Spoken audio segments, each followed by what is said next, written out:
Yes. Okay. Okay.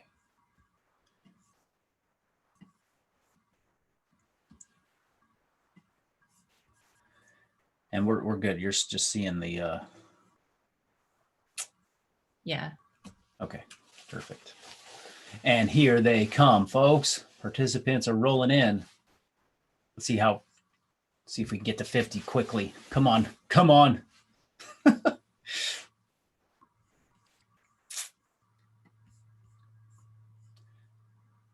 Everyone's trickling in right at the buzzer, 10:30 a.m. out here on the Pacific coast of the US of A. We're going to have several places to connect with the moderators and myself. I've got a chat box. Oh yeah, that's right. AKA 1830. What's up, Danny Ball? In the chat box, if you're watching right now, you'll see a link to the study guide. The study guide is essentially it's a review of all the slides that you're going to see today, so you get to keep those with you, as well as a handful of additional examples. I'll be showing examples today, but this is going to be additional examples of things that I'll be talking about, both nutritionally and from a training perspective. So it could be good to have for your notes, especially you coaches out there and just thinking athletes that really want to take some of these principles and apply them on a daily basis within your work or within your training. It's always a good thing to have. If you want to drop a note into the chat box about where you are in the world, where you're tuning in from, would love to read those at some point. And then there's also a Q&A box, which you should be able to see on your screen. The Q&A box is ultimately the best place to ask your questions. And that's where I'll be going to towards the end of the presentation today to answer questions. If you decide to put a question in the chat box, Satya will be checking that as well. And outside of that, yeah, there's not much else to share. It's time to get going because we're all about starting on time. And happy Friday. And we've got people from France, Seattle, Livermore. What's up, Livermore? Denver, Slovakia, Northern Illinois, Portland, Benicia, California. Hey, Spencer. Yeah, wow. Central Mass. Oh, hey, Mike. We've had a lot of exchanges recently over the True Coach. Okay. Central Mass. My wife's family is out in Western Mass, so not right now. We're not making any trips back east, given the current situation, but we'll be back there in the next year, hopefully. Okay, let me introduce the topic for today, in case you want to really capture what's the essence of what we're trying to accomplish here. Look, everybody wants to make quick progress. Why do you want quick progress? Because who wants to wait around for anything these days? Patience is difficult. You want to see changes to your body. You want to see changes in your fitness quickly, but you also want to stay that way for a long time. So you want to have, good body composition changes for years to come. You don't want to, I've not heard anybody say, hey, I'm really interested in signing up for the yo-yo diet. That's really what I'm after.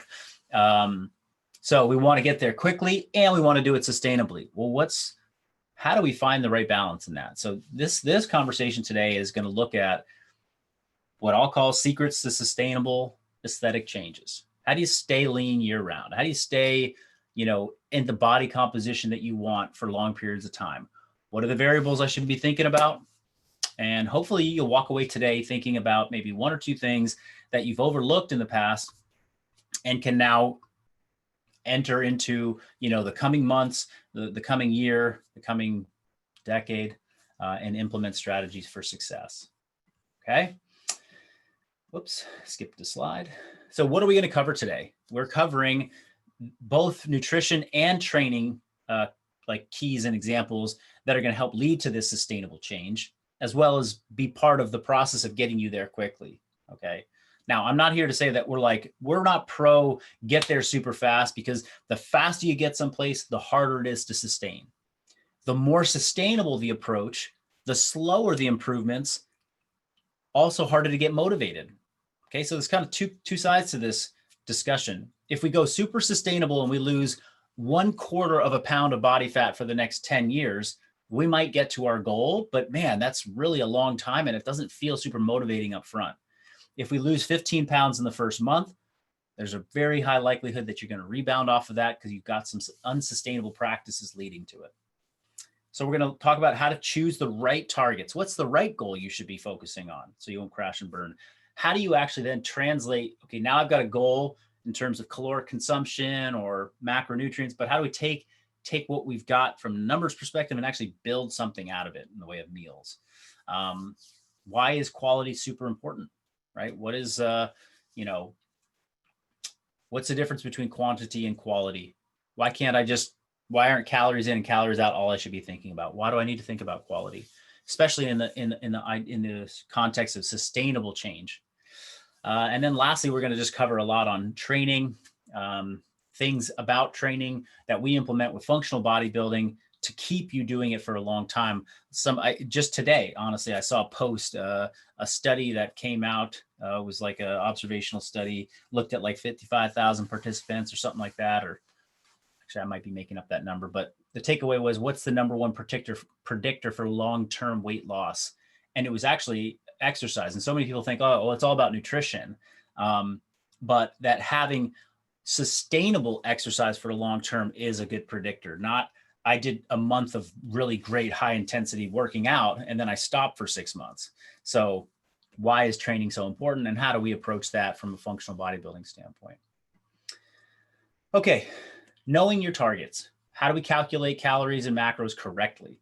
And this is kind of like to kind of grab you here, right? It's a little clickbait, right? How do you do it perfectly?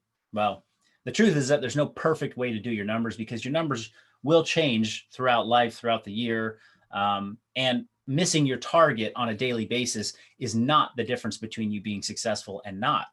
It's averages over a long period of time that really make it clear as to whether you'll have success with weight loss or weight or muscle gain or fat loss or body recomposition. But it's still important to talk about what goes into this equation and what goes into what are the common mistakes we see.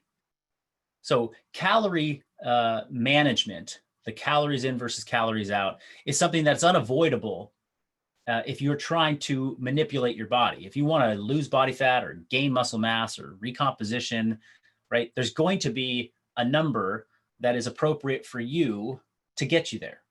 A deficit if you want to lose fat, a surplus if you want to gain muscle or gain fat, I suppose.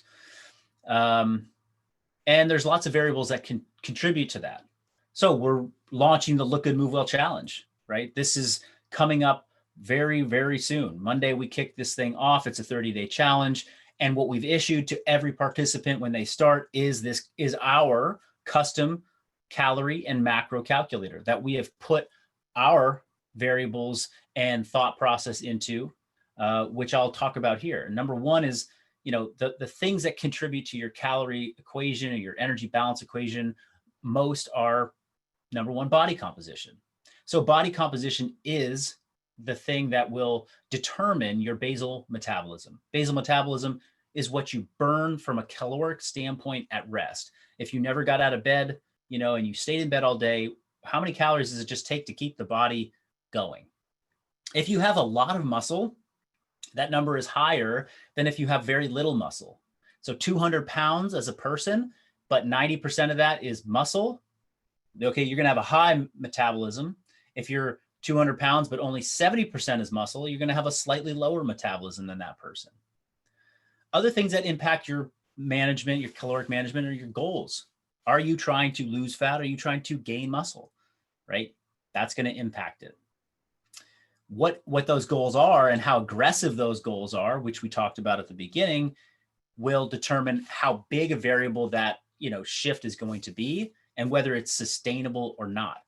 So somebody who has, I'll just back up to the first point. If somebody has a lot more muscle mass, a lower body fat percentage, therefore relative to their weight, they have more muscle, they're going to burn more calories every day. Calorie management or energy balance is going to be much easier for that person for the long term. So you want to sustain great aesthetic for a long time, get more muscle. That is a key way to do it, right? If you want to sustain for a long time, have moderate goals, not super ambitious goals every 3 months. This like cut, bulk, or bulk, cut, bulk, cut, bulk, cut, that kind of thing can make it difficult to sustain a certain aesthetic for a long period of time. All right, what's the difference between activity level and training output? And this is also something that's very, I was talking about it with the coaches at Revival Strength yesterday, really harping on this point that you might be, your training output is what you do in your exercise program, your training program. You're following Persist, you're doing functional body composition, you go into the gym, your workout lasts 60 to 75 minutes. What you burn and what your output was in that time is your training output. Okay. I know from experience that if I go get on my bike and I ride aggressively for an hour on the hills, my training output is higher than if I go into the backyard and I lift weights, right? Now, that doesn't mean that I should only be focused on doing bike rides, because it's not all about calorie expenditure, but it's just to draw you into like an hour of training is not all equal. Not everybody that goes and trains for an hour should be putting the same training output, okay? Similarly, activity level is got nothing to do with training. What does the rest of your day look like? There are periods of time in the year where my activity level is basically that of a sedentary person. Right? I sit in this, awesome office, which is the laundry room, and I don't do much except for work. I'm a sedentary person that day. My activity level is low. My training output might be high, but the net effect for my total day and my total activity level is a bit lower than one might perceive because of their effort in the gym. So I'll get to the common mistakes soon, but I just want to draw that distinction between the two. In the way that we approach our caloric, our calorie calculator and our macro calculator, we've combined them into one answer, which is part of, the limitations of some estimators that are out there. Okay, moving on. Yeah, the deficit and the surplus, that's part of the goals. So those are your variables. And then again, the common mistakes, I've kind of alluded to these, but are you being really over ambitious with your goals? Are you trying to go 50% into a deficit because you want to shred 10 pounds off your body before the party that's coming up in 3 weeks? Like, it's possible. It's totally possible. You see it all the time. People document it. Hey, I lost 12 pounds in a week, but that's not going to stay off, right? It's almost like directly proportional to like how aggressive you are to how easy it is to sustain. And then over and underestimating your activity level. So the training output is the training output, but then people think, okay, my training output, I worked out really hard today, so I'm a moderate to high activity type of person. But in reality, you spend so much of the rest of the day sitting that you really categorize yourself. You should be categorized as a low activity or even a very limited activity person through our calculator. And then also overestimating training output. That's a common mistake too. Hey, I did this workout and it was super hard. Like, it was like a 5-minute AMRAP with burpees and kettlebell swings, and I was just like wrecked at the end. Okay, well, that was 5 minutes of training, 5 minutes of contractions. It was hard. I don't doubt that. But the total energy output of that training session was limited. Again, somebody who goes and walks on an incline for an hour on the elliptical or on the treadmill will likely burn a lot more calories than the person that did the, burpees and kettlebell swings. And again, I'm oversimplifying. I'm not saying that we should all just jump on a treadmill, but I am saying that you have to be thinking a little bit about overestimating both your activity level and your training output if you want to get to a number that's actually appropriate for long-term sustainable change. And then, one more thing to say, know that this changes throughout the year. So the common mistake is in the summertime, I'm out, I'm active, I'm doing all these things, I'm playing outdoor sports, I'm going for hikes, I'm walking, I'm right. In the wintertime, all that comes down to almost nothing. You're inside, it's cold, it's, it's freezing outside. I'm not going for walks. That's a big delta in your caloric expenditure and consumption. Macronutrient targets. So calories will determine your weight. On average, over the course of a year, you burn this many calories and you consume this many calories, you're going to lose weight. If it's the other way around, you're going to gain weight. Now, are you going to gain fat? Are you going to gain muscle? That's a little bit more determined by your training, but also the macronutrients that you eat. Okay, that is something that has been, I've experimented with over the years. It's like I eat more of this type of macronutrient, easier to retain muscle, easier to build muscle, etc. So 100 calories of this versus 100 calories of that, it's not always the same because it could be 100 calories of carbs and 100 calories of protein. As far as weight management goes, they're relatively similar, but in terms of what kind of muscle or fat you're going to gain or lose, that could change. Macronutrient goals need to be set based upon what is sustainable for you. Okay, well, let me break that down. Is it possible to eat 300 grams of protein a day? Absolutely. I've done it plenty of times in my life. Now, if you are trying to eat 300 grams of protein and keep your carbs and your fat under 50 grams, that becomes very, very difficult for certain people, I would say a large proportion of people. All right. Because to get protein alone without carbs and fat, you have very limited sources. You're eating shrimp, you're eating egg whites, you're eating, non-fat, well, not even that. I don't know. You're limited. Okay. And chicken breast. You get a ton of protein with very little carbs and fat. And then you could supplement with some butter and some, an apple. All right. But to most people, that doesn't feel and seem like a normal way of eating, and it doesn't feel balanced and it doesn't feel sustainable to them. So that macronutrient goal, while it probably fits their calories and might impact their body composition in a positive way because there's more protein, which, might be better for helping them retain muscle mass, it's just not going to work for that person in the long run.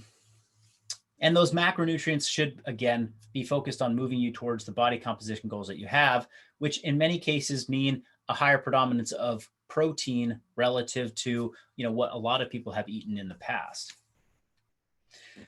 I talk about nutrition IQ and your nutritional experience because, again, that dictates whether you're going to be able to, take one of your macronutrients and really elevate it or decrease it considerably outside of a normal, the normal range. What is normal? Well, that's also kind of up for debate, but a lot of diets and a lot of nutrition prescriptions will start people at kind of a 1/3, 1/3, 1/3 approach to macronutrients. Like, you get 1/3 of your calories from carbs, 1/3 from protein, and 1/3 from fat. Why is that? Because, when you look at a typical plate of food, or maybe you have some meal prepared, there's generally a combination of these different macronutrients. And by the end of the day, if you're consuming relatively balanced meals, it might be pretty easy to hit those numbers. Now, if you want to have 20% carbs and 50% fat and 30%, 30% protein, you're going to have to eat in a slightly different way than maybe you're accustomed to.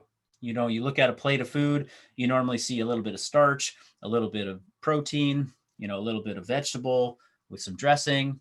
Okay. But now you're eating with that 20% carb. Okay. The starch might have to disappear, and you might have to eat a little bit more of the protein and a little bit more of the fat. And if you don't have the experience, the nutritional IQ of, I know how to find those pieces, then that might be a difficult thing for you to sustain through a period of time in order to get to your goals. Carb cycling is on here. That's generally something that's more difficult for people to follow if you don't have a lot of nutritional experience in IQ or macro counting, because now you've got two different types of days. You've got a high carb day and a low carb day, which means you have a low fat day and a high fat day, and your protein's consistent. And so you're going Monday, Tuesday, Wednesday. Okay, I've got my low carb meal set. I'm kind of making sense of this. I'm kind of hitting my numbers well. Oh, it's Thursday. wait a minute, I got to cut my fat down. I got to go up with carbs. How do I do that? I need a lifeline, right? If you're just getting started in this process of tracking and maybe counting macronutrients, that might be the wrong place to start. And then again, these very aggressive surpluses and deficits that people get into, what that ends up translating to in the way of macronutrients is like, let's say you're in a really big deficit, okay? That means you have very limited calories on a given day to try and consume. So let's say you're down to 1,200 calories a day that you're supposed to be eating to hit your target weight or to lose fat. You want to go and eat super high protein and super high carb, okay? That means in that 1,200 calories, you're going to have a very small margin of fat. And that small margin of fat, again, might be really difficult to make possible within what feels like a balanced, normal diet or approach to eating for you. Okay, so how do we pick the macros and how have we guided you within the Look Good Move Well Challenge? How is our macro prescription really built? Well, it's built off of there's 4 different levels of protein that you could prescribe yourself. A lot of people will just say, hey, you want to just go 1 gram. That's the high protein option for us. 1x means 1 gram per pound of body weight. That's a very common prescription that's thrown around. Now, is that appropriate for every single person? No, not necessarily. If you're, and what are the things that make you want to maybe choose a different level? We've outlined them in our calculator and in our challenge, but some of those might include your level of leanness. All right. If you're, let's say you're very overweight to start with, and you have a lot of body fat to lose. So you might be 200 pounds and your body fat is 45, maybe even 50%. Okay. So you're going to have to eat 200 grams of protein a day on this prescription. But keep in mind what I talked about in the previous slides, that your caloric intake is going to be relatively low for you to lose body fat. Your metabolism is low because you don't have a lot of muscle. And so if you eat super high protein like that, relative to your lean body mass, you're going to find it difficult to get enough of the carbs and the fats to feel maybe satiated or feel balanced. So that might be somebody who's right down here, higher amount, excuse me, I should not be dragging that, higher amount of fat to lose and minimal to no activity. I think I just messed that up. Anyhow,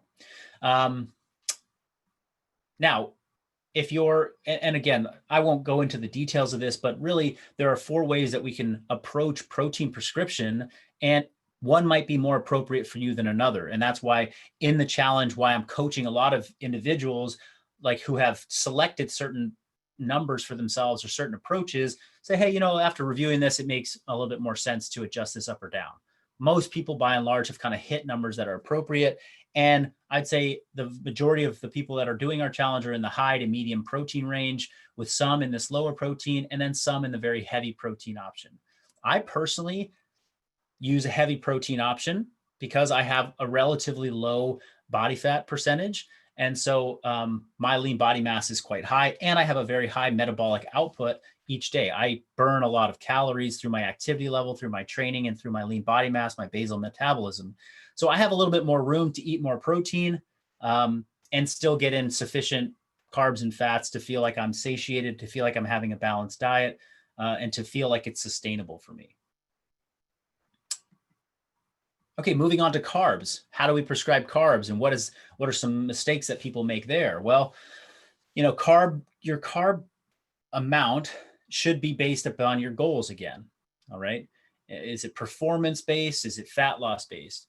Carbs are not inherently evil by any means. And you can lose a ton of body weight eating carbs. You can lose body fat eating carbs.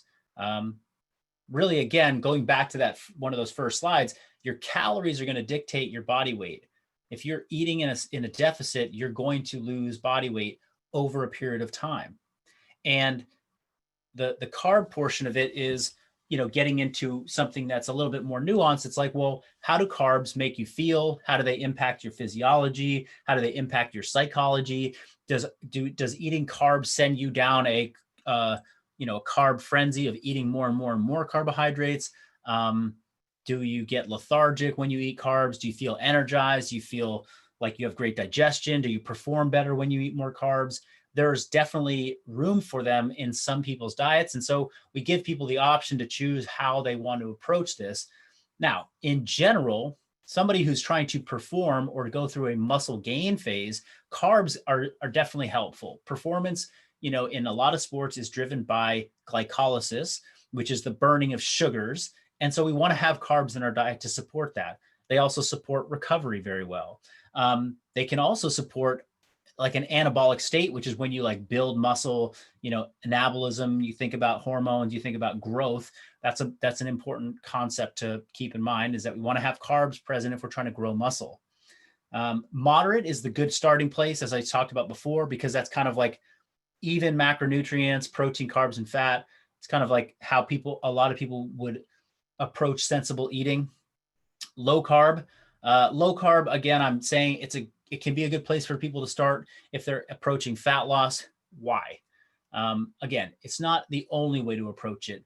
It is a bias of mine because carbohydrates tend to be, as humans, if we have more body fat, we tend to not process carbohydrates as well as if we are leaner. And processing carbohydrates means taking them in, utilizing them as energy, burning them off, versus taking them in and then perhaps having them be a storage, kickstart a storage hormone process in our bodies. Additionally, carbs, as I stated before, they're this macronutrient that have a very strong impact on our hormones. Fat's a relatively neutral macronutrient that doesn't jack up our hormones in a way that alters our physiology and alters our brain chemistry and makes us, have tons of cravings. Protein similarly, but carbs can really play with our insulin levels, which can be difficult for people when they're trying to manage a caloric deficit. It's like, I just had a bunch of carbs, I'm under my calories, and then an hour later, I have a blood sugar crash, which then I perceive as something that means I need to go eat something more, and it throws off my daily caloric intake. And then carb cycling, I've already talked about that a little bit, but it is more difficult to manage, get the hang of, because you're doing two different sets of numbers. But carb cycling, for somebody who's looking to really go and perhaps lose body fat, and so they're approaching a lower carb lifestyle, but they want to periodically have a high carb day to take advantage of some of that anabolism, some of that, refueling their muscles and glycogen to support performance, or to just like give them a break from eating low carb because they like carbs. Maybe that's an approach that works for them, again, sustainably for a long time.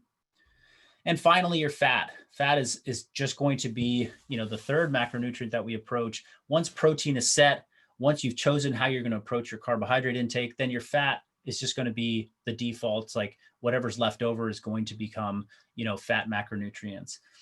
We've tried to do something on our calculator that helps to protect people from accidentally ending up with fat grams that are way, way low.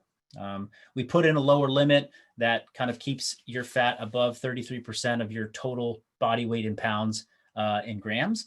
Because we were seeing that some people that were filling out some of our variables were ending up with, 20, 24, 26 grams of fat in their day, which is not like life-threatening or anything like that. It's highly unsustainable, and it could flirt with this, maybe not the healthiest approach to eating, certainly getting your calorie consumption from a single macronutrient really, really low. So we've put that in there as well. Okay, moving on to the quality of food and food hygiene. Let me just spend a moment talking about why the numbers themselves just are not sufficient and they won't cut it long term. Okay. You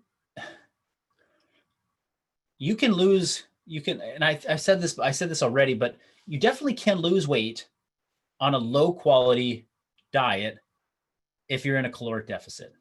You could eat, you establish that you if you consume 2,000 calories a day and you're burning 3,000 calories a day, 2,500, 3,000, you're going to lose body weight.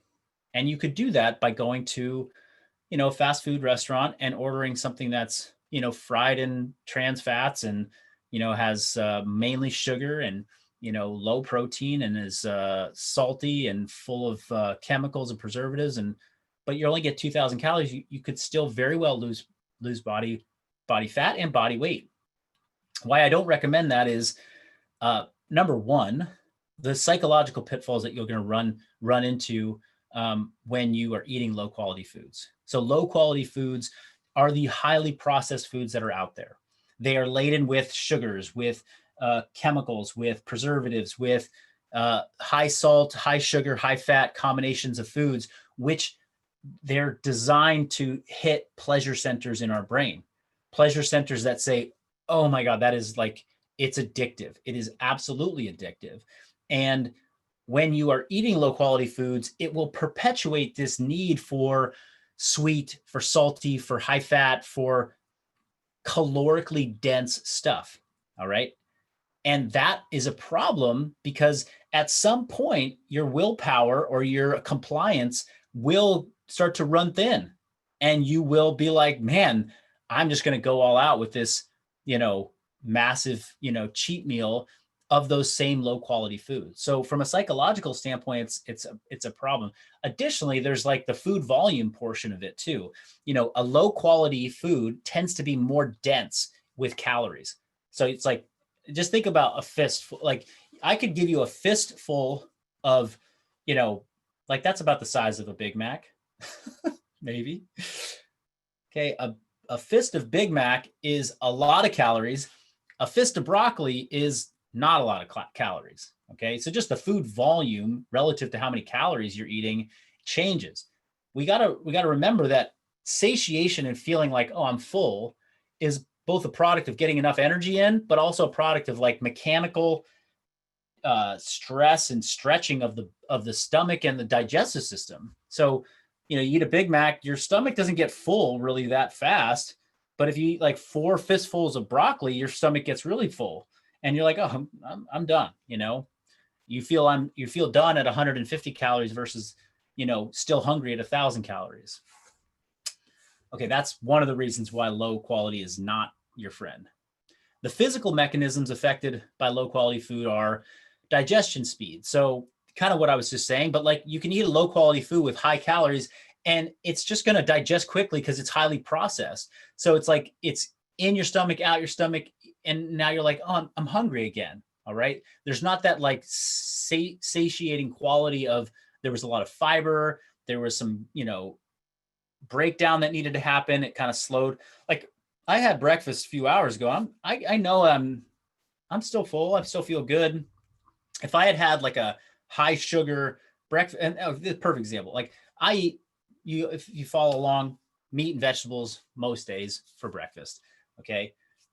That holds me over for quite a while. If I eat my oatmeal bowl that's got a lot of carbs and more processed sugars, because I'll pour some maple syrup on it, I'm usually hungry a couple hours later, like really hungry. So that's obviously a one-off example, but it goes to show like the more processed something is, it might speed through digestion and make you feel hungry sooner. The digestive distress and bacterial overgrowth bullet point here is low quality foods. They will interact poorly with your digestive system and the microbiome that's in there, all the bacteria that are in there. Okay. If you eat low quality foods, it can result in the wrong types of bacteria proliferating, getting really, voluminous in your gut. And what happens there is that now these bacteria are sending out, toxins. They're interacting with your brain chemistry to tell you that they need more of that sugar stuff. So you're having this psychological impact of having an overgrowth of the wrong type of bacteria. You're feeling bloated. Bloated leads to like mixed signals about like what I need to eat next time. Again, that's all coming and stemming from eating poor quality foods that just interact with your digestive system poorly, and then downstream lead to poor nutritional choices that are impacted by a mixture of psychology and digestive distress, which leads you to eating more calories than you need to be eating. The hormonal regulation portion, this is, both from satiation hormones that are getting manufactured or not. So if you eat low quality foods, there's not enough time for the hormones to send signals back to your brain to say, hey, I'm full, let's go ahead and stop. Maybe lower quality foods are more laden with sugars, which are driving insulin spikes and then blood sugar crashes, which make you reach for more craving type foods. And then the brain reward pathway I talked about in the psychological pitfalls. So calories are not enough. We got to think about good food quality. There's also nutrition deficiencies or nutritional surpluses that can impact cravings, like getting really excessive thirst that might lead to bloating. So you like ate something really salty and you drank a bunch and you're feeling bloated and distended. You have this like kind of negative feeling about your body. You're like, oh man, I'm all bloated and I don't even look good. You catch yourself in the mirror with like this bloated look and you're like, screw it. Like I totally blew it on my diet. So I'm just going to say F it and I'm going to eat whatever. And it leads to some downstream effects. And then micronutrient deficiency. So you're eating a lot of low quality foods. They're not packed with vitamins, not packed with minerals. You're not getting your electrolytes. You might start to feel some downstream energetic obstacles, like you're getting tired really easily and you don't have a lot of energy. And then your workouts start to suffer because you're kind of lacking some of those like key cofactors to keep the metabolism and your aerobic metabolism and your resistance training strong. And that's a downward spiral to, unsustainable aesthetics. Okay, I'm about to get into training and I see there's a number of questions over here for the nutrition section that we just went through. And I don't want to go too deep down the rabbit hole because I certainly want to make sure we have time to get into the training portion of this, but I'm gonna look at a couple of the questions that are up here. First off, Danny says, what's my opinion on supplements? What do I take? So I think that supplements, fit into the conversation only after we've really established great nutritional principles. And I would say that if somebody's joining the Look Good, Move Well challenge, you're going to take 30 days to really investigate good quality food and good quantity prescriptions closely, that supplements shouldn't necessarily be part of that. I'm going to touch on it in the challenge for participants at some point in the middle. These are the supplements that do this and do that, and that could be appropriate for what you're trying to accomplish. But I kind of categorize things into like sports performance supplements, things that make you perform better, which might have an impact on your, aesthetics long-term, because if you can lift more weight or you can train harder, that could potentially benefit how you look and benefit your muscle mass, et cetera. But again, that's really a small percentage of the big picture of performance. And then there's, general health supplements like taking zinc and vitamin D. Like right now, that's a very hot topic because those two minerals and vitamins are connected to better outcomes for people that contract COVID-19. So it's like, okay, I'm taking zinc and vitamin D every single day. I mean, I've done that for a long time. I started resupplementing with zinc once that information started to come out. So yeah, there's things like that fit into the conversation. But again, I won't get into too many specifics about that right now. And let's see. The macro prescription I have received contains less protein than I would have expected. I've seen you mention 85% of body weight in grams recently.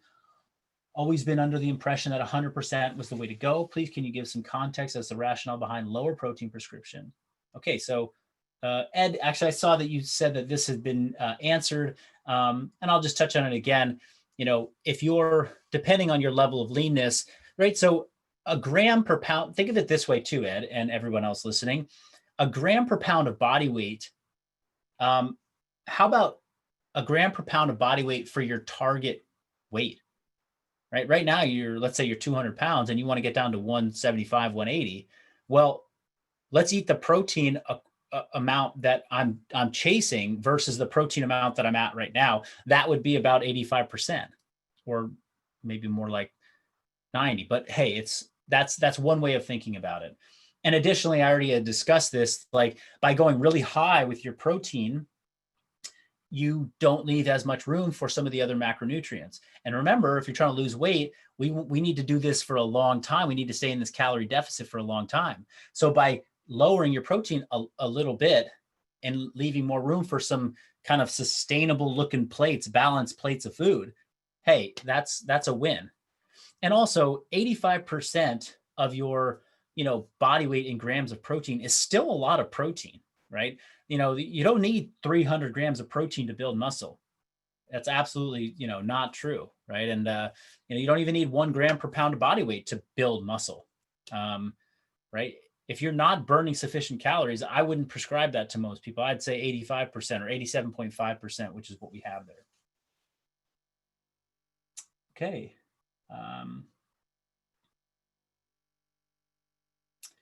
I get confused about how to take raw protein and carbs, the nutrition on the label, cook it, and figure out what the math is to convert to what's accurate cooked portion of MyFitnessPal. So I end up eating one thing that I knew is accurate all the time, like every meal, for fear of screwing up. Great.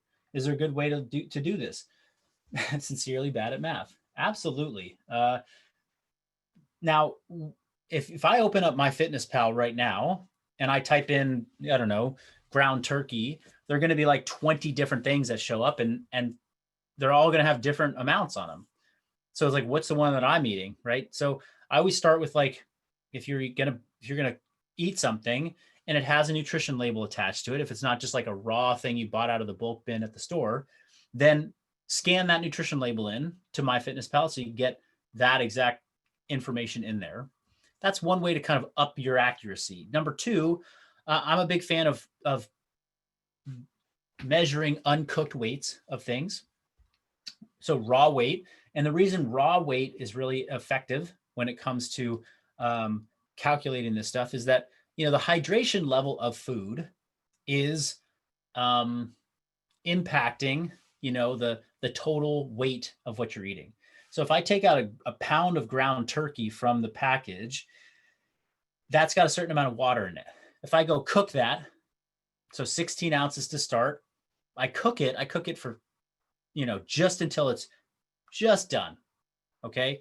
It's going to cut the water weight out. That's going to have evaporated off, and it's down to 12 ounces now, as an example. If I forget, I walk out of the room, it cooks a little longer and it really cooks down, kind of burns a little bit, whatever. That means more water came out. Now it's 10 ounces. But guess what? It's still the same amount of flesh that's in there that's going to contribute to my calories and my macronutrients. So what started out as 16 ounces went to 12 ounces, then went to 10 ounces. There's all these different weights. I don't know how long I cooked it. So cooking and measuring raw weights, that makes sense to me. Okay. Now, if you get into other cuts of meat, like, a flank steak, well, not all flank steaks have the same marbling score in them. This flank steak has this much fat. This flank steak has this much fat. There's some variance there. I would say, you don't have to get, to win the long game, right? We're talking sustainable change. You don't have to get too neurotic about, I have to know exactly what's in this, especially if you're not trying to get down to like super low body fat percentages or, do things that are very, very aggressive in terms of goals, because it will ultimately even out over time and you'll get kind of an average. But I do encourage, if you are going to weigh and measure things, going with uncooked weights, raw weights, because they can be a little bit more consistent from a hydration standpoint and getting the right numbers. Okay, great. I'll come back to those questions if we have more time at the end, but I'm going to move on to FBB for aesthetics, training principles to win the consistency game. And that, again, back to my point about the post I saw, long-term predictors of weight loss, exercise. Are you doing a consistent exercise program? Are you moving every single day, many times a week? So here are the key points we're going to cover. Lifting has to be a foundation. Functional variance has to be involved for longevity and for fun. We got to be doing some aerobic training along with it. How do we use some specifics within FBB, like hot starts, functional pump conditioning, and build volume to help win the sustainable consistency game?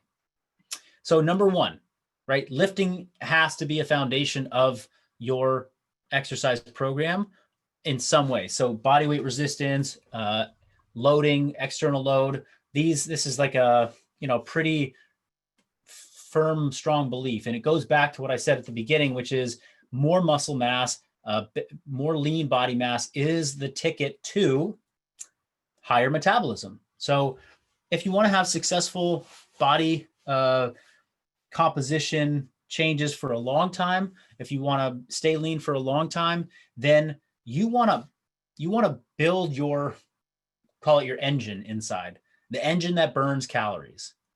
You want to have a you want to be muscular, right? Like I had a good friend that I trained with for years, and he was the most muscular guy I'd ever been around. He was 240 and lean, so he just burned energy all the time, just moving around he could eat everything, and he generally stayed pretty lean. And so that, and it was like, that's again, one example out of, that's N equals one, but it serves to illustrate kind of the principle that I'm talking about here, which is we need to have some muscle mass to keep our basal metabolism high, which is going to serve us in the long run. So lifting, and the way that we approach lifting with this approach to time under tension resistance training in functional body composition and throughout Persist and some of our other programs, is absolutely like a foundation to, how approaching lifting over time, I think, should be a foundation of your training. Going for maximal force production in 1 rep maxes, isn't necessarily the type of resistance training I'm talking about. I'm talking about, when you have sets of 45 to 60 seconds, moving the weight slowly under control, getting more tissue breakdown, which leads to more repair, more metabolism to grow that tissue back and to get it back into shape. Also, this time under tension resistance training minimizes how heavy you can go on lifting, which helps avoid injury or setbacks. So both of those two principles combined, that's like you're going to get great metabolic output, great basal metabolism from building muscle tissue, and avoid injury. Okay, next up, functional variance. People will say I love there's you got a couple camps of people out there that are like showcasing a new exercise every single day. Maybe I'm in that boat. Okay. And then you got your coaches that like to, I don't want to say hate on that, but they're like, hey, just go into the gym, back squat, deadlift, bench press the rest of your life. You're going to be fine. It's like, okay, that's also true. Definitely. But what keeps somebody excited about their training? What makes somebody pumped to go in the gym? If somebody's pumped to go and deadlift, bench, and squat every day, same 3 exercises for the next 5 decades, more power to you. Do it. A lot of people like a little bit of variance. Okay. Now, if you're just doing variance at the expense of efficacy, then I think it's just wrong, right? I do a new exercise every day. I never progressively overload. I never get better. I never push myself into intensive zones. Like, I'm not seeing any progress. Okay, well, that's definitely not what we're after. So functional variance to me means getting some efficiency in the gym. Straight sets of back squat versus let me do back squat with some box jumps, with some double unders, with some row, some intervals, etc. Let me introduce metabolic fatigue. Hey, I come from a CrossFit background where I recognize that doing things slightly fatigued can have a big value in terms of progress and growth. And then the quality of your contractions. So building in rest periods into some of these functional, supersets or giant sets that we prescribe and Persist. This example right here is coming up very soon in the program. It's like, look, I'm taking a classic move like a bench press and a pull-up and a gymnastics movement like the push-up, and I'm putting them all together with shorter rest periods that will simulate and give you some of that metabolic fatigue that you would experience possibly in like a Metcon. But because we're introducing rest periods, we're getting quality contractions. Look at all the time under tension that we have here. There's quite a lot happening within this that connect to the principles I've already discussed to make sure that this workout's going to progress you, but it's also not going to burn you out and crush you. And I think it's going to be fun. I mean, if you do this you're going to get, yeah, there's going to be a serious pump happening there. Okay, aerobic concurrent training. So a lot has already been said about lifting, how important it is to the long-term success in your body composition. But I know that I have always sustained the best body composition when I have done concurrent aerobic training or some type of energy system training with that. All right. Now that's a difficult thing for people to understand how to connect. You know, once upon a time, it was like I go to the gym, I lift some weights, and then I do an hour of cardio or do 30 minutes of cardio on the machine. That was not very exciting for people, and it didn't seem to be that efficient. Then people went very to the other end of the spectrum, like, well, I'm just going to go and just hammer out 5 minutes of high intensity stuff, and that's going to count for my cardio. That wasn't a high energy output, not a lot of calories burned. The intensity drove people's stress levels high, introduced risk. People got injured. People stopped valuing the quality of their movement. They were just going fast. So it's like, okay, how do we come back to the middle? Well, that's, functional bodybuilding, aerobic bodybuilding. That is mixing together some of this energy system stuff with the types of contractions that we know introduce load, which helps with muscle growth and retention and just interest and fun. So these aerobic bodybuilding sessions that are coming in to persist are exactly that. It's like sustained, continuous biking or rowing or something in the cardio spectrum with periodic times to get off and perform a variety of different core exercises, or it could be an upper body focused session or a lower body focused session. This is an aerobic bodybuilder session coming up in the next persist cycle, I believe next week or the week after.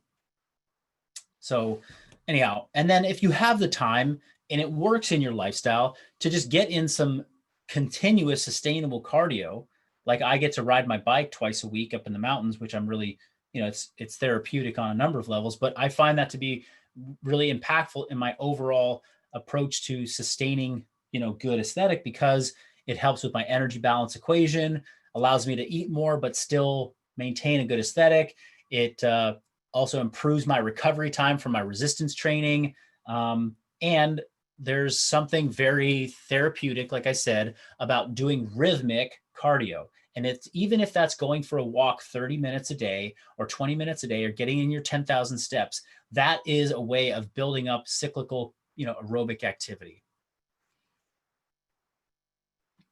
I'll get into some more specifics around the training. So the hot start, that's something that we do often in our program, Persist program. It's even in ATS a bit. A hot start is basically coming in and doing, the first thing is a conditioning piece, not resistance training, not your Olympic lifting, not your back squats, not your pistol progressions, your gymnastic skills, but get right into conditioning right out of the gates. It's a hot start. It's like I warmed up and now I'm hot and I'm just going. And what do I like about that? Well, one, if somebody's just getting started in their session and they truly come in and they just jump right into it, they're going to have to ramp into it. They're not going to be able to come out of the gates with everything that they've got. So there's kind of a ramp up process to that, which I like, because that is, if people have followed me for a long time, one of the pitfalls of mixed modal conditioning is that people come out so fast in a Metcon that their quality just diminishes very quickly after the start. They go fast, they get blown out, and then their squats look like trash. Hot start, going to ramp up into it. There's also this concept of dampening. And dampening is when, you come into a session and your energy is down, not your energy, but you've already fatigued a certain amount. Okay. So when you come into a session, you've been pre-fatigued, then you can't put 100% behind everything else that's to follow. Why is that good? Well, because when you come in and you're like, okay, I got all my energy, I'm ready to squat, I'm going for it. And you go for these big numbers on your squat or these big numbers on your deadlift, and you're pushing yourself, you might find yourself in a situation where you're overreaching relative to your goal of just looking good and moving well. You're getting caught up in the moment, trying to just get a PR. And I can't tell you how many times I've heard that over in my lifetime. It's like, as a coach, it's like, man, I just got caught up in the moment. I was trying to lift more than the person next to me. And I don't know why I was doing it. I hurt my knee, So if you're pre-fatigued and you're dampened from a hot start, then you might go into that and just be like, I can't go for a PR today, but I can go for 90% of my max or 85% of my max and stay pretty safe. So that's a big purpose behind that. The other thing is that, like, when conditioning is always at the end of training, you've done heavy lifting, maybe you did a gymnastics EMOM, and now you're getting into your conditioning piece. You're already fatigued a little bit. And so it's like, why are we always making the conditioning the last part when we're not at our best? Maybe we put it up front when we can bring a little bit more mental acuity to it. Okay, functional pump conditioning. So that's a great next point, which is that functional pump conditioning was a topic I covered in a webinar almost 4 or 5 months ago now. And functional pump conditioning is aerobic power work or mixed modal work where we don't lose quality. So aerobic bodybuilding is sort of like longer sustainable stuff. Functional pump conditioning is like that mid-range metcons, those mid-range metcons that we prescribe that have control points built into them. So I talk a lot about control points being a key factor in helping people to sustain good quality contractions. This is key for longevity in training. If you put together a certain set of movements that allow you to spike your intensity and go really, really high intensity, there's a likelihood that injury might happen, movement quality will deteriorate over time. You did hundreds of reps of that thruster, but you just were never in the right position because you're always trying to move so fast. And now your shoulder's starting to bother you, your knee is starting to bother you. And and sustainability in training is all about, building good volume of contractions over building good intensity. We want to have more reps done over a long period of time than fewer but high intensity reps. The fewer high intensity reps work for somebody who's trying to perform in those repetitions, like a sport, like Olympic weightlifting. But if you're just trying to build a good sustainable training program to keep good body composition for forever, then let's build volume. And this type of conditioning is the way you build volume safely, get good contractions in. So the control points that you'll see in our conditioning workouts, movements that have slow turnover. So like a strict toaster ring in a for time workout means you're going to go slow. You're not going to kip them really fast. It's going to slow you down a little bit. You're going to see rest periods. This one doesn't have a rest period, but oftentimes our conditioning workouts will be like, do this, rest 2 minutes, do this, rest 2 minutes, do this. Strict movements show up a lot. So a floor press or a bench press, right? There's no kipping involved there. That means there's going to be some muscle endurance or muscle failure that happens, forcing rest periods periodically. Might even mix in an isolation or an isometric movement, like, something like a ring plank in the middle of a timed workout. That's just going to slow you down and allow you to maintain sustainable paces. And then something with like a large number of transitions. 10, 8, 6, 4, 2 isn't that many, but oftentimes I use the rep scheme 10, 9, 8, 7, 6, 5, 4, 3, 2, 1. 9 transitions or really 18 transitions within that workout, going back and forth from exercise to exercise. Every time you have to transition, you get a little bit of a rest. That's one way to kind of control the pace of somebody in a functional pump conditioning workout. And then I alluded to this already, but volume over intensity. So isolation work, in the functional training world is kind of, it's like a negative word. It's like a bad word. Are you going to isolate something? No, we're functional. We do full body stuff. Okay. The bodybuilding side of things, it's just what training is all about. It's like there's a lot of isolation that happens. Let's isolate this muscle. Let me do 100 reps in this particular, muscle group. All right. And when you isolate something, if you're doing small muscle groups or, single joint exercises, it's not a huge amount of intensity. It's a lot of just repetitions and getting good contractions and blood flow to the muscles. That's how you build volume without overdoing it on intensity. So volume is good, and isolation work is also appropriate to help get you there, because you can't do tons of volumes of thrusters because that inherently is going to raise intensity because it's a higher power exercise. So we love isolation mixed into our training, right? Not at the exclusion of doing functional, big, multi-joint movements, but to accompany that, to complement it. So this EMOM is coming next training cycle and persist. I'm super excited about that. I've been experimenting with it for the last few weeks. And then we'll talk about incremental intensification. We'll kind of jet through these last couple slides because we're coming up to 11:30. It's been about an hour and I want to answer some more questions, but the incremental intensification and progress is important, right? We can't, back to when I was saying, you do a new exercise every single day, you might be having fun and you might be getting good variance, but are you able to see and make incremental intensification or progress, right? We don't want to be chasing like the highest amount of intensity every day. We want to chase a little bit of incremental improvement or intensification over time. And that might look like some of these examples. In superset progressions of functional body composition training, that's what we're doing with this. In weeks 1 and 2, you're doing, 4 or 3 sets with this type of rest. In weeks 3 and 4, the rest periods get shorter, the set number stays the same. So that just increases intensity by reducing rest periods. Then in week 5, we lower the rep count a little bit for every exercise. That bumps up the intensity, right? Because at 10 reps, you can only do this weight, but at 6 reps, I'm doing more weight. And then you can also see how there's another subsequent, intensification of lowering to 45 seconds of rest. So that's a thoughtful intensification, but incremental over a period of 8 weeks. Other ways that we do it in Persist and other programs, ATS, movement selection, right? Do a reverse lunge. Now do a curtsy lunge. Now do a Cossack squat. Now do a kickstand pistol. Okay, next is the leg behind pistol. Now we're doing box pistol negatives. And eventually we're doing pistols. The movement itself could just get incrementally harder. See progress in the movement selection. We could also see progress in incremental intensification within resistance training protocols. So the tempo could change. Tempo goes from 22x1 to 20x1.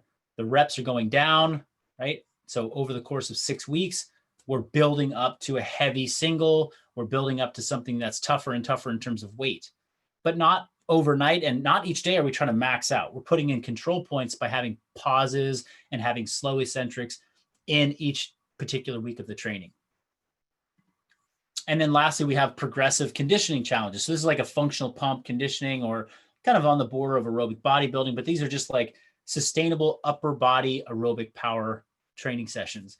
So we might have 8-minute AMRAPs times 3, see the rest periods to help keep the quality of contractions high. Then we go to 9 minutes, and then we go to 10 minutes, right? This is just, again, small progressive increases in total volume, but also intensity as you get better and better conditioned over the course of a training cycle with us. So the takeaways from today and how to make the most of like a focused 30-day challenge, like the Look Good, Move Well challenge that's upon us now, is we want to make the right nutrition targets.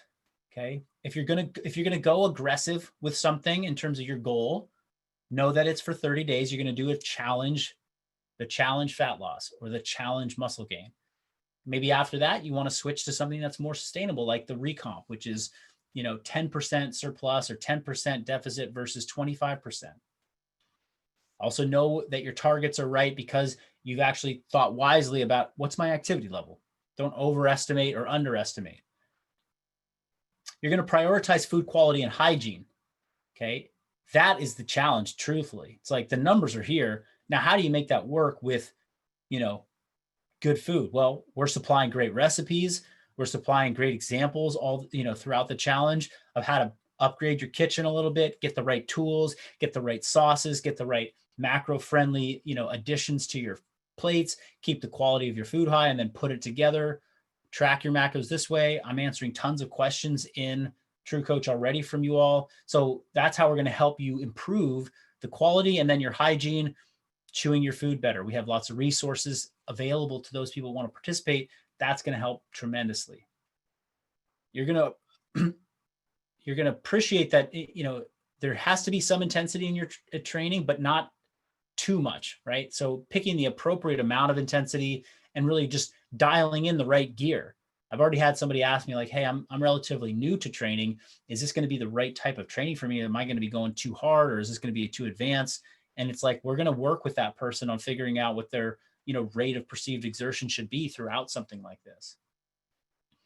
And staying focused on the long game. I mean, that could just be like something to ask yourself at each step of this. Like, okay, and is what I'm doing right now short-term or long-term focused? Okay, if it's short-term focused, what would be my long-term strategy to approach the same concept? Okay, if oh, I can't do this for a long time, then definitely it's not a good idea, right? Or is, and I often ask myself this, like, okay, that was a great set of squats. Should I go up and wait? Is this helping me long-term? Like, am I introducing an unnecessary risk by adding this 5 pounds or 10 pounds or 20 pounds? If the answer is, yeah, I think I am, then I just don't do that last set. I'm like, okay, I'm going to call it there. I'm going to move on, because it's more important that I come back tomorrow than it is for me to hit those 10 pounds today. I'm not performing to win the games, the CrossFit Games, or any other competition for that matter. So I said goodbye to that, voice inside of me that said, you got to get 10 more pounds on the bar. That concludes the slide deck for today. And very excited to see how many people have signed in from all over the world. Qatar, Sausalito, what's up, Patrick? San Diego, Valencia, Spain. And there were some questions that got put in here. So Satya, if you wouldn't mind, if you see questions that didn't get put into the question and answer box and they showed up in the chat box, just jot them down. And yeah, okay, so I'll jump into some of these questions that were unanswered. Oh yeah, Satya, thank you for putting those into my text message. I love how I have all these different places to look at questions, and I'm looking everywhere but you. All right, well, let's go down to, if I already have TrueCoach and programming, etc., through you, does MyFitnessPal already connect in there? Or do I need to go to a part of the challenge to link the two applications? Yes, there's an active process of linking your TrueCoach account to MyFitnessPal. It is outlined on the challenge website. So maybe Satya can put that link in the chat box for people to look at. But yes, there's definitely a manual thing that has to happen. Now, you won't be able to connect them unless the coach that if you're getting training from us, has put in your macros. Unless you have target goals, then it won't give you the option to link it. So that's the first thing that has to happen. If you're in the challenge, you should have had your macros put into your TrueCoach for you. And if you're working with one of our Revival Strength coaches, you'll have to ask them to put them in there for you. We won't know to put them in there for you unless you've completed the macro calculator, which is available to challenge participants and is available to our Revival Strength FBB coaches to do for all of our individual clients. For someone who's never really done macro counting, we get these targets to hit. What does that look like in terms of food to purchase? Roughly how much meat, 5 pounds, 10 pounds, 15 pounds, veggies, etc., are we going to be purchasing in order to cook for most of the week? What should I do my Costco cart look like? I'll leave it at the store. Example macro targets are 200 grams of protein, 177 grams of carbs, and 95 grams of fat. This is a terrific question, and to be honest, is like a full webinar, which I am going to be doing some Q&As for challenge participants in the coming weeks. And I imagine that this could be a great webinar topic for the future. And I'm not going to be able to hit it exactly right now, but we have some great resources that we're putting onto the challenge page. These are like, macro guides. First shopping list for if you need to hit protein, this is what you want to have. This is high quality protein. If you need to hit protein and fat, a combo, this is what you should get. If you need to hit just carbs, this is what you need to get. Here are the vegetables that are low macro that you're going to be able to eat a lot of and not really, manipulate your numbers. So if you're in a deficit, you can get some more volume. Here's how you get fat. Here's how you get, etc. That's on the challenge website. We have those available to you. Number 2, we're going to also make another guide that starts to look like, well, what does 20 grams of protein look like in these 10 different protein sources? That's a great way to start learning these things. But what I would encourage you to do today is to go into MyFitnessPal and to start to play around with some meals that you've had. Okay. The challenge starts on Monday. Well, what did you eat today? How close was that to 200 grams? I'm brand new, right? All you need to do is you open up MyFitnessPal, you start to input your daily food, and it'll tell you, oh, look, I had 150 grams of protein today. I had 250 grams of carbs, and I had 100 grams of fat. All right. How close was I to my numbers? Oh, I was off. I need to up my protein. Where did I get protein from? Oh, look, my eggs had protein. My tuna salad had protein. My chicken breast had protein. That's what I want to increase the amount of. I had 6 ounces. Tomorrow I'll have 8 ounces. How close does that get me? I mean, it is truly this type of work that needs to be done to learn this. Yes, I could like say, here's your shopping cart. Here's exactly what to eat this week. Go for it. And what that does is it handicaps you from learning really how to investigate this stuff on your own, right? We're going to teach you principles, just like your math teacher taught you principles of algebra, but then gave you the algebra equations or problem sets and said, okay, go do it right now. And that's what you're going to be doing. And I wrote about this in an email this week, and I said that this is kind of like being a scientist. You got to do the work, and it's not easy to do the work. It's not easy to follow the instructions. It's not easy to stay, to the rules, right? It's difficult. And if it was easy, then everyone would be nailing it. But approach it like learning a new math class or some type of new language. If there's a learning curve to it, but the more knowledge that you consume and you embed within you over time, the better chance you have at having sustainable change to your body and control over what you're being able to put in. Costco is where I shop almost exclusively. That for like weekly orders, we get a monthly order of a monthly order of meat that comes from Butcher Box, but we always get more meat at Costco. We get a weekly order of produce that comes from a local imperfect produce, which is actually nationwide, to complement some of the things that we're getting from Costco. But, it's, if you can freeze some of your meat, you're not going to go overboard. Just buy a bit extra. And then, you'll find out quickly what 177 grams of carbohydrates looks like. But, if you're going to eat 3 meals a day or 4 meals a day, I would suggest figuring out how many meals you want to have, breaking those macros up evenly amongst those 3 to 4 meals, and then just try and ballpark, well, what does one meal look like? And then extrapolate out from there. Okay, I'm new to Persist. Are Olympic lifts a part of the program? If not, how do you suggest a participant maintain these while in the program? Olympic lifts are part of Persist. They are not part of functional body composition. They are part of Awaken Training Series. So they show up in a number of our programs. We do not approach them with the intent of like, I want you to be able to max out your snatch or max out your clean and jerk. They're, in my opinion, very athletic movements that require a lot of brain skill and athleticism to complete.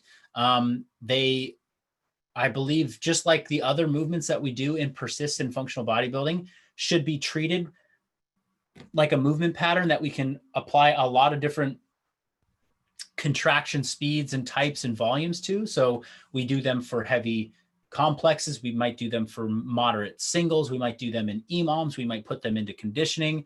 They do show up. And if you decide by following Persist that you want to do additional Olympic lifting work, then there will be places along the way where you'll see, okay, the Olympic lifting is showing up on Mondays and Fridays. On those days, I'm going to reserve an additional 15 minutes to work on my clean or my snatch. And that would be a perfect day to place it. Okay. And then I am running 3 times a week. Should I adjust my workouts in any way? That's such a tough question to answer because I don't know what else. I don't know how long you're running. But what I think is most important is that, like, how much time do you have in your week to train? If you can do 3 days a week of running, in addition to the workouts that are in, a program, then it really just comes down to making sure you're fueling yourself sufficiently to recover while staying in a deficit. So what you're doing by adding in the running is you're adjusting your training output, which is going to impact that equation or those inputs that get you your calorie prescription and your macro prescription. Now, if you're not used to training more than 3 times a week and you go from running 3 times a week to then adding in 5 weight training sessions, that might be a little aggressive. Okay. Remember, aggressive is not bad. It's just maybe not super sustainable because most people can't make, quick, big jumps in the volume of what they're eating or training or, trying to do on a given day.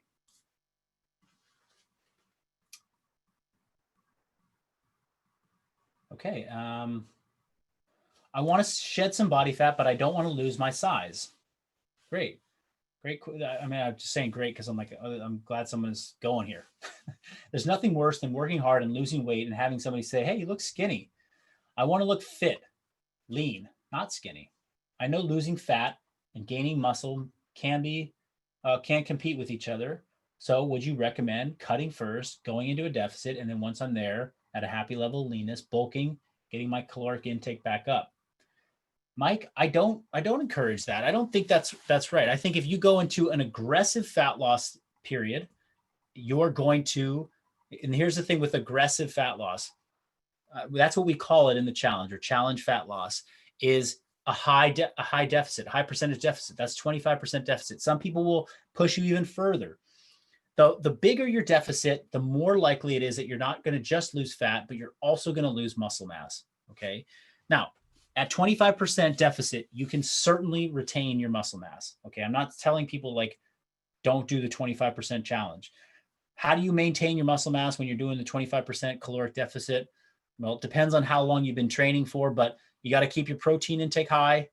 You got to keep resistance training. You got to push resistance training hard. You need a stimulus to say, I got to keep this muscle, right? Your body needs to know I need to keep this muscle. And the only thing I can give up because I'm low calorie is my fat.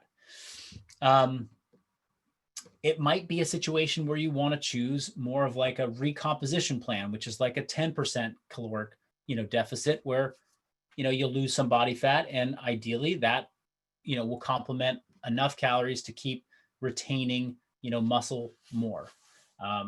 But I'm just not a big fan of doing aggressive cuts and then, building up, your bulk. It's like, keep your protein high, eat your consistent macros. Once you've shed some body fat and you feel comfortable with where you're at, move back into maintenance calories for a period of time. And I don't, but I think you're safe within these kind of guidelines, and hope that answers your question. Okay.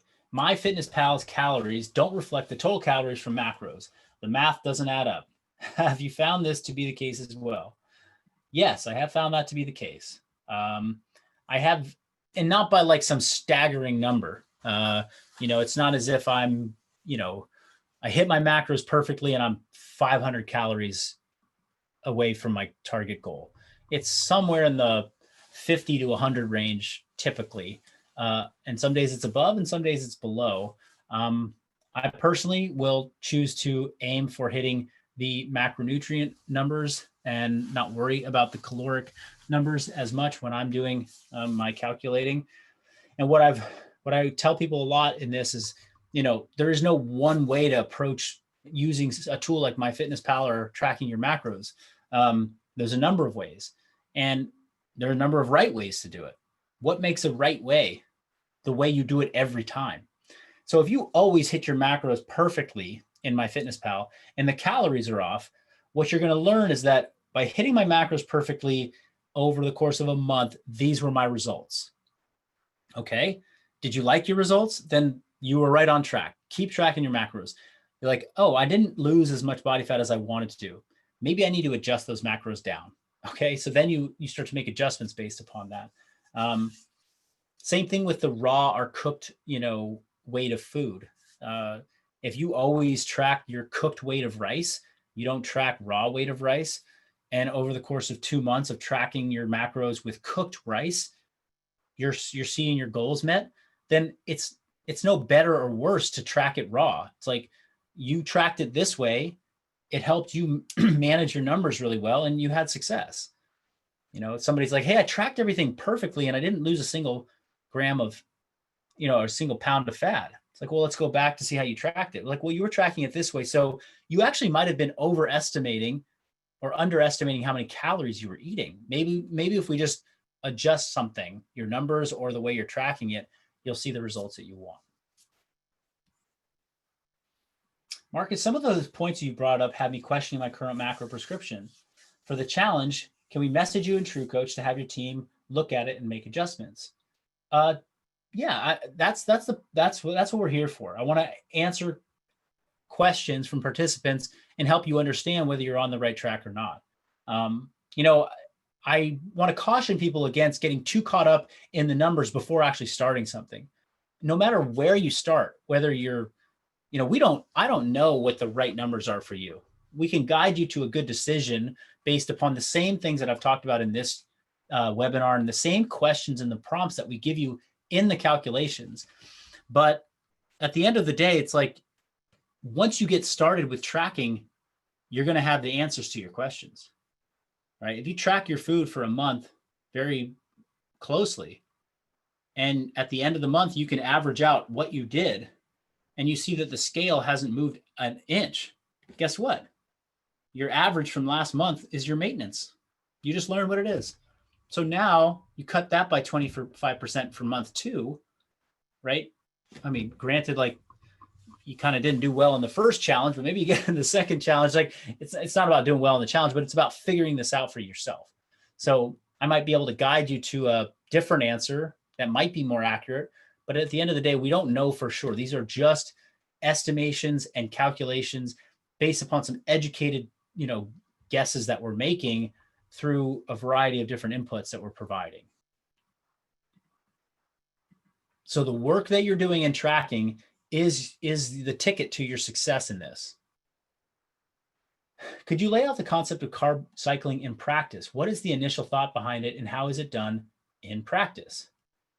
Well, carb cycling is, in theory, was designed by, really, I think it comes from some of the research that Mario Di Pasquale, don't know how to pronounce that, the metabolic diet, where for a period of like 7 to 14 days, you go essentially ketogenic, like you just eat no carbs, and then you have a couple days where you just essentially binge out on carbohydrates. And the thought behind it and the science and the method there was, ultimately it was recomposition, changing body composition, losing body fat.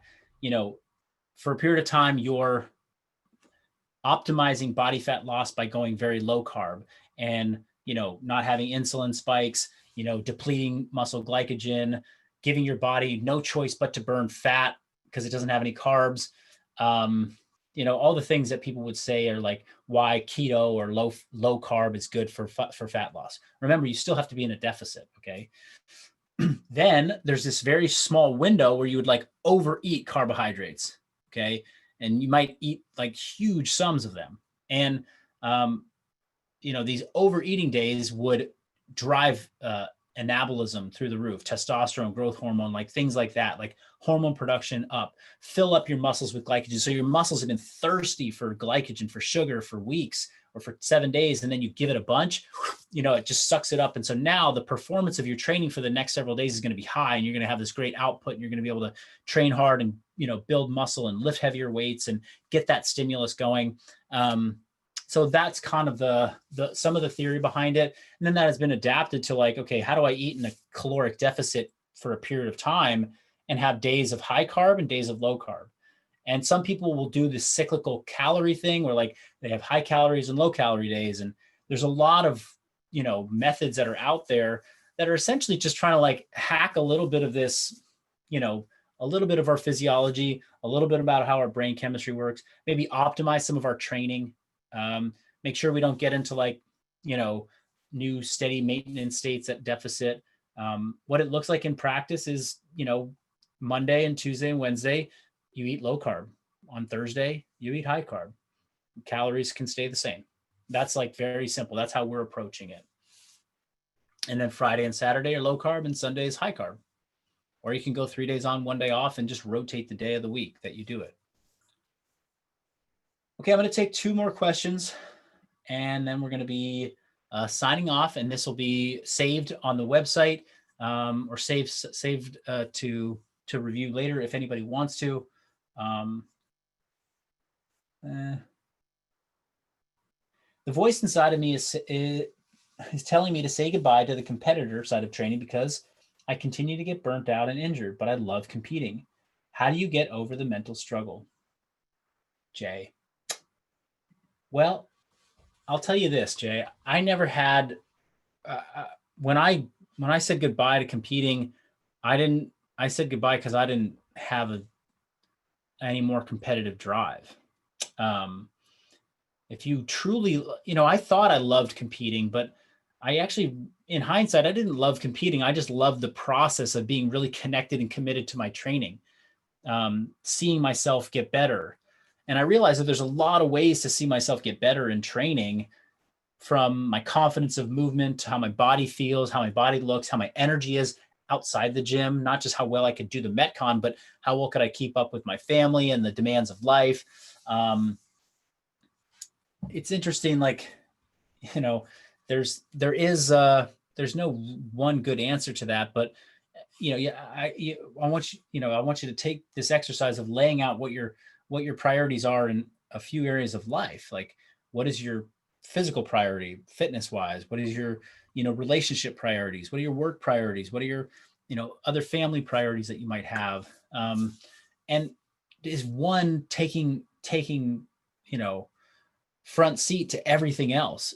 And that was how fitness had ended up being, especially when I was like getting run down and burnt out. It was like, this thing is the most important thing because I'm doing it the most, and it's making me feel like trash, which is affecting all these other areas of my life. So that context can be helpful, but this is really, I think, a situation where getting a coach on my team to help guide you through this journey. So personal coaching with Revival Strength, functional bodybuilding master coaches is a journey that a lot of ex-competitors go down, and it's very fruitful for them.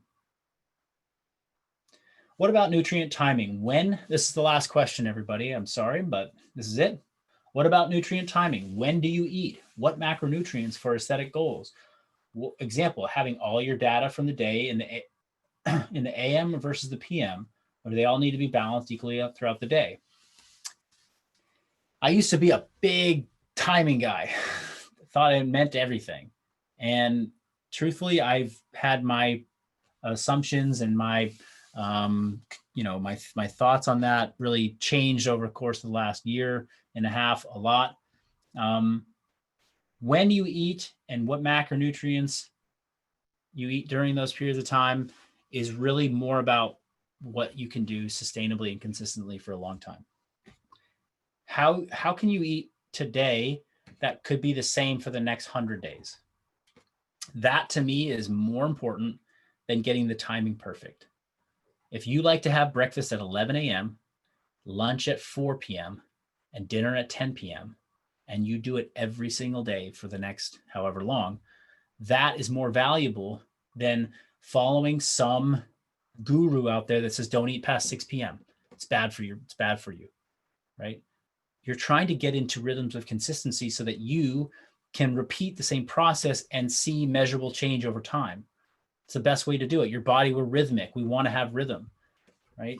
I think the wrong way to do nutrient timing is to eat, at different times every single day. I had all my calories before noon today, and then the next day I had them all at night. And it's like, it can work if you're really measured about it, but it likely won't work because you're throwing off biorhythms. You're throwing off your appetite centers. You're going to be at low energy at times of day when you were expecting to have food. When 6 a.m. rolls around, my body is hungry, really hungry. Why? Because I eat then every day, right? At 7 p.m., my body is not hungry because I don't eat then. That's not when I eat. I eat at 4 p.m., right? So you're going to train your body into these things. And I think that is the most important around nutrient timing. If you came to me and you said, hey, I have all the flexibility in the world, I could make this however we want. Let's come up with a strategy. We might arrive at 6, 11, and 5 for breakfast, lunch, and dinner. For the next person, it might look different because they have a slightly different lifestyle, or they, so it can change depending on the person, but it's whatever gets you consistency is what is ultimately the best path forward. All right, there were a lot of great questions that came in. I didn't get to answer them. I would love to see if, I'm going to see if I can, maybe I can save these questions. And then we'll have a Q&A soon to challenge participants. Let me see if, Satya got him. She saved him. If you guys are new to this webinar thing, Satya is my, she's the person behind the person here that's doing everything, helping make this challenge happen, helping make this webinar happen. We got a great team, and Satya is leading the team. So thank you. So she's got the questions, and we'll be able to come back to them in either an upcoming newsletter, email list type of thing, or Q&A on Facebook, Instagram, something like that. Maybe another webinar specifically for challenge participants. Just want to encourage you guys to get involved. So thank you again for your time. And if let's see, nothing else in the chat box, let me just go ahead and just say, yep, I'm going to say goodbye. If there's anything else in the chat box that didn't get covered, we've got that saved. So I'll look to see you all registered and on True Coach. I'll be answering questions over there. Have a wonderful weekend, and happy December. Okay, thank you all for being here, and I'm going to go ahead and stop the broadcast somehow.